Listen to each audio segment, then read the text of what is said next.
Water signs, tignan po natin kung ano ang mensahe para sa'yo ngayong araw. Pero bago yan, i-cleanse muna po natin yung ating space, your energy, your mind, your body. Ayan, lahat ng negativities na dumapo sa'yo, na naiisip mo, inaalis na po natin yan. If mayroong nag-evil eye sa'yo, nagpalipad hangin sa'yo, binabalik na po natin yan sa sender. This is for you, water signs, Cancer, Pisces, and Scorpio. Okay? So, hindi po lahat kayo ay makaka-relate dito sa ating reading. But, umpisahan na natin. Unahin muna po natin yung mga blessings na pwedeng dumating sa life mo ngayon. Blessings po na pwedeng dumating sa life ni water signs ngayon, spirit guide. Tingnan natin. Ano ba ito? Mga blessings na ito. Meron tayo ditong a blessing on a resolution. So, lahat to ng problema mo, water signs, may solusyon yan. Temporary lamang yan. Kaya, wag kang sabihin natin, wag kang magde-decide na pang permanente. Ayan, kasi yung mga problema mo, pang temporary lang yan. Okay? Pero mas maganda kung susolusyonan mo na yan. Tignan natin. Harapin mo na yung mga problems mo. Habang natatakot pa kayo, habang may takot pa kayo, habang may nafe-feel pa kayo towards dyan sa mga struggles ninyo, harapin nyo na yan. That's the perfect time. That's how you know na kailangan mo na siyang harapin. A blessing of fire. Maging matapang daw po kayo dito at may tapang kayo ngayong araw na ito. Tignan natin. We have a blessing on a journey. Yan. Tsaka wag mo daw iisipin na mag-isa ka lamang dito sa problema or sa struggle na pinagdaraanan mo. Yan. Number 27, number 3, and number 22. May stability na paparating para sa'yo. Ayan. Lalo na yung iba sa inyo. Hindi ko alam kung sino tong nagta-travel na to. Or pwedeng nagbabiyahe, ganyan. So, pwedeng through that is magkaroon kayo ng stability. Kung meron kayong gustong bilhin dito na sasakyan, pwedeng malapit nyo na po yung mabili. Ayan. Tignan natin. Or may pag-travel talaga kayo na gagawin dito. So, soon, some of you, 3 months from now, pwedeng matuloy na yung pag-travel na yan. Check natin kung ano pa po yung mensahe para sa'yo. Mensahe pa natin. Ano pa po ang mensahe natin kay water signs, Cancer, Pisces, and Scorpio.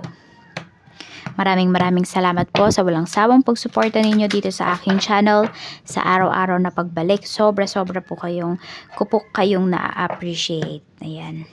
We have, you're very close to achieving your goal. So, ngayon ka pa ba susuko, malapit mo nang ma-achieve yung mga goals mo. Nakikita mo na yung improvements.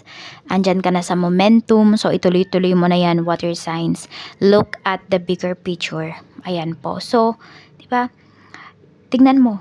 Yung mga ginagawa mo ngayon, meron niyang kapupuntahan, okay? As time goes by, makikita mo na sulit talaga lahat ng mga pagpupuyat mo, sulit lahat ng stress na dinadanas mo ngayon, water signs, at time to give rather than take. So, kung ikaw yung tipo ng tao before na accept ka ng mga blessings, okay lang yon. Para talaga sa'yo yon. Huwag kang magigilty kung accept ka lang muna ng accept dito. But soon kasi, ikaw na din yung mag-give. Ikaw na yung magiging giver dito. So, darating din yung time na yon. Kaya para dyan sa mga tao na, di ba, marami akong nababasa ng mga nagko-comment. Hindi ko alam kung before pa ba yun, na gusto ninyong makaahon sa buhay para makatulong, magagawa nyo po yun, water signs. And even nga yung iba naman sa inyo ngayon kahit hindi naman ganun kaalawan yung buhay ninyo, nakakatulong pa rin kayo. Huwag kayong mag-alala. Lahat ng mga binibigay natin na kabutihan sa ibang tao, sa sarili natin, may balik yan. May balik yan. Kahit mag-expect kayo or hindi. Pero mas maganda kung hindi kayo nag-expect, diba? Pero may balik po yan. Sabi nga kung ano naman yung ginawa natin, maganda ba yan? Pangit, ay may balik yan sa atin. O may katumbas na balik yan. Kaya tignan natin kung ano pa yung mensahe para sa'yo. Mensahe pa po natin for water signs. Tignan natin. We have soulmates. Ayan po. So, may mga tao dito na sobra yung suporta na ipaparamdam sa'yo. Meron ka din ditong mga okay, meron ka nga mga dinaranas dito. Pero kasi kailangan mo yung pagdaanan, water signs, para mas maging matatag ka. Okay, nagrereklamo na yung iba sa inyo. Sinasabi ninyo na sobrang tagal ko na po naging matatag. Okay, kailan naman po kaya yung medyo parang pasway-sway lang muna yung life mo, no? Pero ganun talaga, kailangan nyo, siguro kaya paulit-ulit din yung lesson sa inyo kasi hindi nyo natututunan yung lesson na binibigay sa inyo. Kaya ito ha, pag nagkakaroon kayo ng problema, para ma-solve nyo yan, tanongin nyo sarili nyo, ano ba yung tinuturo sa akin ng bagay na to? Okay, bakit kaya nagalit sa akin si ganito? Ayan, si letter A, si A. Bakit kaya siya nagalit sa akin? Ano kaya yung tinuturo niya sa akin? Okay, may nagawa kaya akong mali? Or ano ba yung nangyari? So, alamin nyo po yun. Or ano ba yung tinuturo sa inyo na lessons ng isang pangyayari sa buhay po ninyo. Para hindi na siya ulit-maulit. Okay? Tingnan natin. Not enough. Okay. So, ayan. So, ito yung nafe-feel naman ng iba sa inyo na kahit gumagawa na kayo ng action, hindi pa rin talaga siya sapat. Kasi nga po, pwedeng hindi nyo pa talaga nakikita din naman yung fruit of your labor. Pero wag kayong sumuko. Sabi nga, matira mayaman. Pag sumuko ka, hindi mo makikita kung ano ba yung ma-achieve mo. Diba? Kung gusto mong yumaman, tapos bigla kang sumuko, di mo makikita kung yayaman ka ba. Kaya kailangan laban lang tayo dito. Pwedeng magpahinga, basta wag kayong susuko. Na-frustrate kayo ngayon, so wag nyo masyadong i-push yung inyong sarili ba. Ganyan, wag kayong parang, okay, ito lang muna yung kaya mo ngayong araw, ito lang muna yung gawin mo. Parang one step at a time. Kasi wag nyong bibiglain din naman yung sarili ninyo. Yes, minsan need nating i-challenge yung sarili natin, pero kung alam nyo naman na hindi nyo talaga kaya, then wag nyong i-take yung bagay na yun. Wag nyo masyadong i-challenge yung inyong sarili. Kung ano lang yung kaya ninyo ngayon, it's all good. It's fine. Okay? Tignan natin. We have keys on a ring. So, madami daw kayong ways dito para dun sa, ayan, kung may pag-travel. So, tignan mo, meron tayo ditong key. Hindi ko alam kung ano ba yung bibilhin ninyo, ano ba yung mayroon kayo na sinususian, ano ba meron kayo ngayon? Cabinet ba yan? Vault? Ano ba? Sasakyan? Or bahay? Ayan po. So, madami daw kayong options kasi dito, sinasabi ni Universe. Na siguro, yung options na to is kung paano kayo makakatulong hindi lamang sa ibang tao, even din sa sarili po ninyo. Kung paano nyo ba matutulungan yung inyong sarili. Madaming options, madami kayong ways para matulungan yung inyong sarili, yung mga tao po sa inyong paligid. Tignan natin kung ano pa yung mensahe para sa'yo. Spirit guide, mensahe pa po natin kay water signs, Cancer, Pisces, and Scorpio pagdating naman po sa trabaho. Tignan natin yung trabaho mo. 7 of Swords. Meron tayo ditong Page of Pentacles. Ayan. So, hindi ko alam kung may inutos ba sa'yo dito. Or meron kang new project. Medyo tahimik ka lang. Medyo magmasid-masid ka lang dito. You do your research and everything will work out in your favor. So, meron kayong mga skills na kailangan ninyong i-develop. Pero hindi nyo na kailangan niyang sabihin sa mga co-workers ninyo. Okay, kung meron naman ditong mga offers na mga free trainings dyan sa inyong trabaho, sa inyong company, wag po kayong mag-atubili na tanggapin yan. Na i-take or i-grab yung mga opportunities na yan. Makakatulong yan sa inyo. Hindi lang dyan sa current job ninyo, even kung mag-a-apply din kayo sa ibang trabaho. Susulitin ninyo yung mga free dyan or yung mga benefits na pwede ninyong makuha pagdating sa trabaho. Yan yung sinasabi sa inyo dito. Okay, and ito din, meron dito, hindi ko alam kung bago mo tong katrabaho. Okay, may matututunan ka din sa kanya. Basta madami ka ding matututunan sa tao na to. Kaya makinig ka, kahit sabihin natin sa mga amateur pa dyan sa trabaho mo. Makinig ka sa kanila, meron kang matututunan. Tignan po natin pagdating naman sa kaperahan, kamusta po? 8 of Cups. Tignan natin kung kamusta ang mensahe pagdating sa iyong kaperahan. Meron tayo ditong donations, tithing, and charitable work. Okay, so may mga bagay dito na hindi na nagwo-work out for you pagdating sa iyong finances. 8 of Cups kasi is walking away kasi yan. So, pwede po before, ayan, hindi kayo nagdo-donate, 'di ba? Hindi kayo nagta-tithes, pero ngayon ginagawa nyo na 'yan. Hindi lang dahil sa naghihintay kayo ng kapalit, kung hindi, you feel kasi, yung iba po sa inyo, water signs, ewan ko ba, there are times na you feel na parang sobra-sobra kasi yung blessings na nare-receive mo. There are times hindi naman yan lagi. Kaya nagbibigay ka talaga. Parang you want to share yung kung ano yung mayroon ka, monetary man yan, or in kind man yan, ayan, nagbibigay ka talaga dito. So, doble-doble talaga yung blessings na bumabalik sa inyo. Tapos, ito din, pwede kasi na mayroon kayo ditong i-give up. Oo, may i-give up kayo dito. Hindi ko alam kung ibebenta nyo ba yung bahay ninyo. Yan, kung may bahay po kayo, yung lupa, ganyan. Kasi parang meron kayong pag-alis kasi na gagawin dito. Yung pag-alis nyo naman na to para abutin din naman yung goals ninyo. So, ayan po. Madami pa kayong matutulungan talaga soon. Sinasabi na talaga sa inyo dito ni universe na magiging blessing kayo talaga sa ibang tao. Kung blessing na kayo ngayon pa lang sa ibang tao, mas marami pa kayong mabe-bless na ibang tao. Water signs.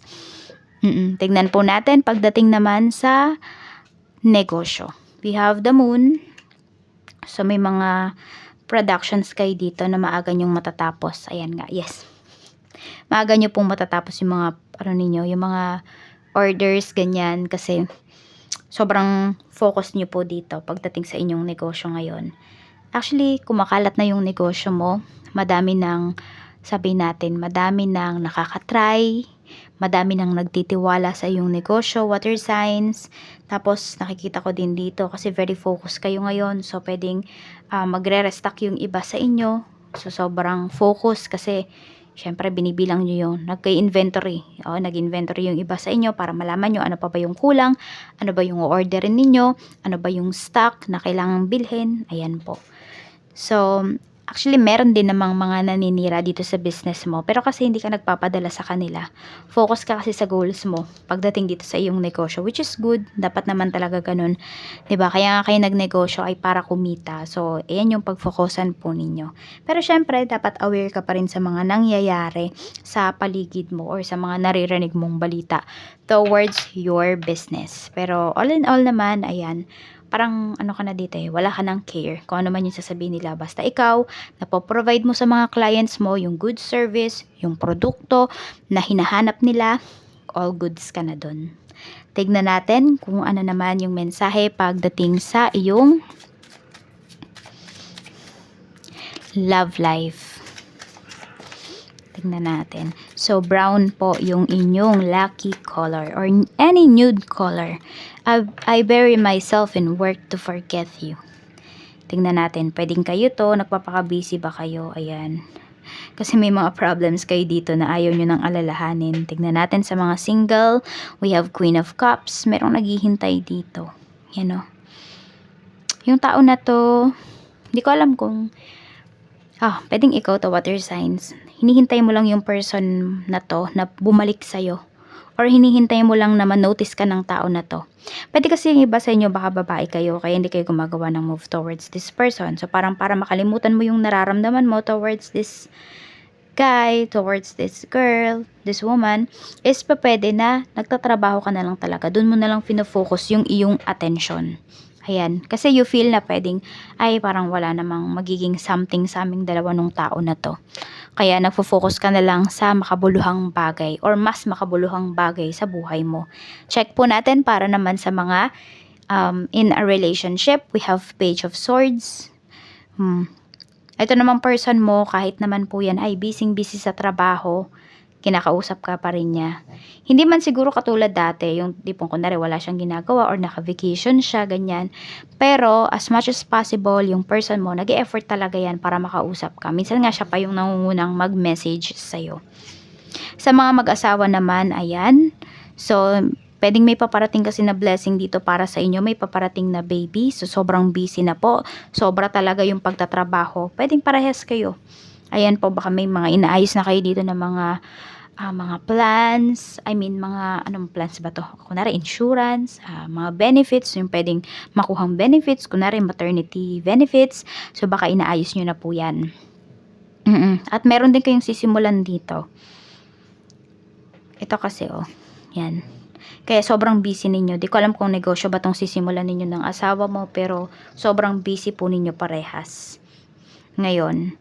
Pero okey lang naman kasi naintindihan niyo naman yung goals ninyo.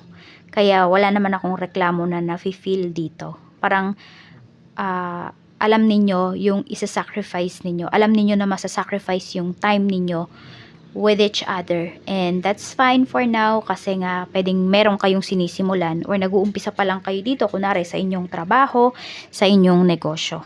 At yung iba din puwedeng sobrang busy ng asawa mo, wala siyang masyadong time sa'yo kasi ayan puwedeng nag-aalaga ng mga bata. So, baka nga bigyan mo siya ngayon ng pera para ma-pamper niya naman yung kanyang sarili, or puwedeng meron dito, ayan, pambili ng bagong damit. So, or maternity dress for some of you kung kayo ay buntis or buntis yung asawa ninyo, water signs. So, yan lang po ang mensahe para sa'yo. Maraming maraming salamat po. Mag-ingat kayo always and more blessings to come.